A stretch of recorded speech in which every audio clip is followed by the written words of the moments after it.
Assalamualaikum warahmatullahi ta'ala wabarakatuh. Alhamdulillahirabbil alamin wa bihi nasta'inu ala umuri dunya waddin. Allahumma salli ala sayyidina Muhammadin wa ala alihi wa sahbihi ajma'in, amma ba'du. Alhamdulillah, pada hari ini kita bisa menunaikan ibadah puasa bagi yang sedang melaksanakannya. Alhamdulillah, mudah-mudahan kita semua sudah melaksanakan sholat zuhur. Hari ini kita akan membahas tentang keutamaan orang yang senantiasa melaksanakan sholat 5 waktu. Allah subhanahu wa ta'ala berfirman dalam Al-Quran, Bismillahirrahmanirrahim, Inna salata tanha 'anil fahsya'i wal munkar. Sesungguhnya salat itu mencegah manusia, mencegah umat Islam, mencegah kita dari perbuatan keji dan perbuatan mungkar. Artinya apa? Orang yang melaksanakan salat benar-benar atas dasar kesadaran dirinya, senantiasa menjaga salat 5 waktunya. Dalam Al-Quran Allah subhanahu wa ta'ala berfirman, benar-benar Allah jaga dia dari perbuatan keji. Bisa jadi dia melaksanakan perbuatan-perbuatan maksiat yang kecil-kecil karena manusialah. Tetapi Al-Quran di sini menjamin perbuatan-perbuatan keji akan terhindari. Perbuatan-perbuatan keji yang nilainya sangat-sangat buruk, baik di sisi Allah maupun di sisi manusia, bagi orang yang melaksanakan sholat 5 waktu dengan secara kesadaran diri, terus menerus dia melaksanakan karena Allah subhanahu wa ta'ala, insya Allah akan menjaga itu semua.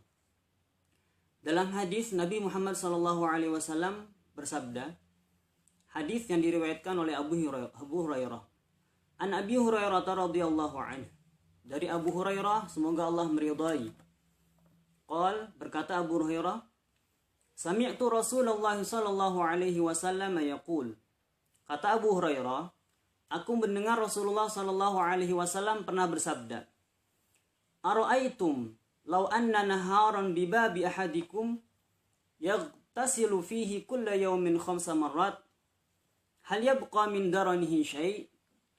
Jadi Rasulullah sallallahu alaihi wasallam bertanya kepada para sahabat di depannya, bagaimana menurut kalian jika di depan rumah kamu terdapat sungai yang bersih jernih airnya, lalu kalian setiap hari mandi sampai berkali-kali, bahkan mandi sampai 5 kali sehari, karena di depan rumah kalian terdapat sungai yang bagus airnya, yang sangat sejuk, yang enak. Kira-kira kalau kalian mandi 1 hari 5 kali seperti itu, apakah akan tersisa di badan kamu, di badan kalian kotoran-kotoran, noda-noda? Lalu para sahabat menjawab, qalu la yabqa min daranihi syai'. Sahabat bilang, tentu ya Rasulullah, tidak akan tersisa sedikit pun daripada noda. Qala fakadzalika mithlu salawatil khams. Rasulullah menjawab lagi, begitu pula dengan salat 5 waktu. Yamhullahu bihinnal khataya. Allah subhanahu wa ta'ala menghapus dosa-dosa di antara salat. Artinya apa? Orang yang melaksanakan sholat itu seperti orang yang terus-menerus mandi untuk membersihkan kotoran di dalam tubuhnya. Nah, manusia ini kan pasti melakukan satu dosa-dosa, itu pasti. Kita sengaja atau tidak sengaja selalu melakukan dosa. Nah, Allah subhanahu wa ta'ala mensyariatkan sholat itu kepentingannya, manfaatnya bukan buat Allah subhanahu wa ta'ala, tapi sebetulnya untuk kita sendiri, untuk mendekatkan diri kita selalu kepada Allah, dan untuk menghapus dosa-dosa kita setiap hari. Karena manusia adalah tempatnya lupa dan salah, maka Allah mensyariatkan kita sholat untuk menghapus dosa di antara sholat-sholat. Maka dalam hadis selanjutnya, An Abi Hurairah radhiyallahu anhu aidan, anna Rasulullah sallallahu alaihi wasallam qala, as-salawatul khamsu wal jumu'atu ilal jumu'ati kafaratul lima bainahun man lam tughshal kabair. Rasulullah bersabda lagi, salat 5 waktu dan antara Jumat dengan Jumat, maksudnya antara sholat 5 waktu dengan sholat 5 waktu yang lain, zuhur dengan asar, misalkan asar dengan maghrib, wal jumu'atu ilal jumu'ah, dan hari Jumat sampai hari Jumat ke depan, kafaratul lima bainahun, itu sebagai penghapus dosa di antara hari-hari tersebut. Malam tughsyal kabair, sepanjang bukan dosa besar. Maksudnya di sini apa? Kita setelah sholat zuhur misalkan tak sengaja melakukan dosa yang tak sengaja, yang dosa kecil ya, sampai asar kita sholat lagi, maka asar itu akan Allah hapuskan dosa-dosanya itu. Malam tughsyal kabair, kecuali dosa yang sifatnya besar, dosa-dosa dosa-dosa yang sangat merugikan diri sendiri kepada Allah Subhanahu wa taala dan merugikan banyak orang, seperti merampok, mencuri misalkan, itu yang dosa besar. Dan juga dosa-dosa yang seperti berzina dengan orang yang bukan punya hak kita, misalkan bukan dengan istri, itu di antara dosa besar. Sepanjang dosa-dosa kecil, tapi karena memang tidak disengaja, karena manusia memang makhluk yang lupa, yang sering lupa dan salah, Allah akan hapuskan dosa-dosa itu. Inilah kenapa Allah mensyariatkan sholat 5 waktu bagi umat Islam. Sebetulnya karena memang kebutuhan kita yang selalu ingin Allah hapuskan dosa-dosanya. Lalu bukan berarti juga hadis ini menyuruh kita atau memberikan kita kesempatan untuk meremehkan dosa. Karena saya tadi udah sholat zuhur, nanti pun saya sholat asar, saya buatlah dosa-dosa kecil, gak apa-apa, nanti pun saya sholat asar. Itu tidak boleh, karena meremehkan dosa itu termasuk juga dosa. Dan bisa jadi dosa besar dan yang menjauhkan kita kepada Allah. Bukan karena dosanya itu, tapi karena kita meremehkan dosanya itulah yang membuat kita jauh daripada Allah Subhanahu wa taala. Apalagi kita takut kita melakukan dosa hari ini, belum sampai waktu asar, belum sampai waktu maghrib, kita sudah dicabut oleh Allah Subhanahu wa taala. Karena umur memang tidak pernah diketahui oleh siapapun.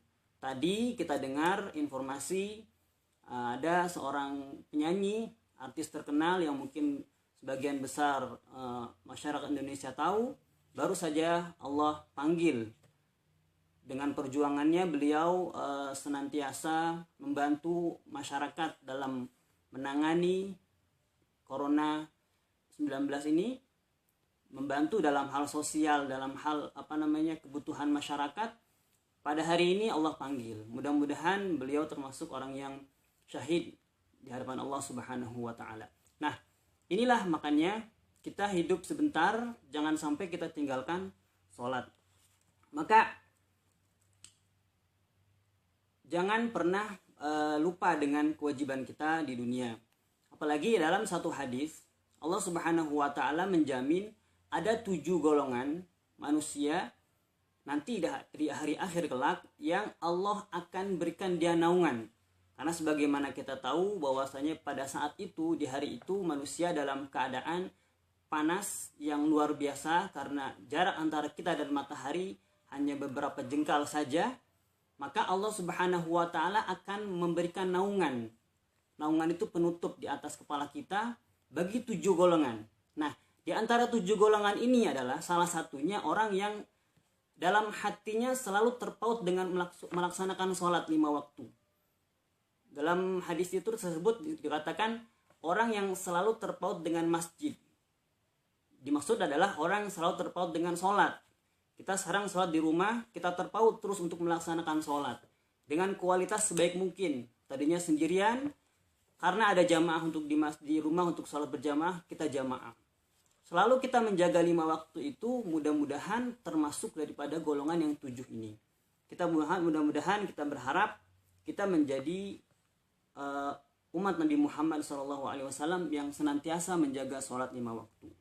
Para pemirsa yang dimuliakan Allah Subhanahu wa taala, segala yang kita tanam hari ini kelak hasilnya akan kita peroleh di kemudian hari.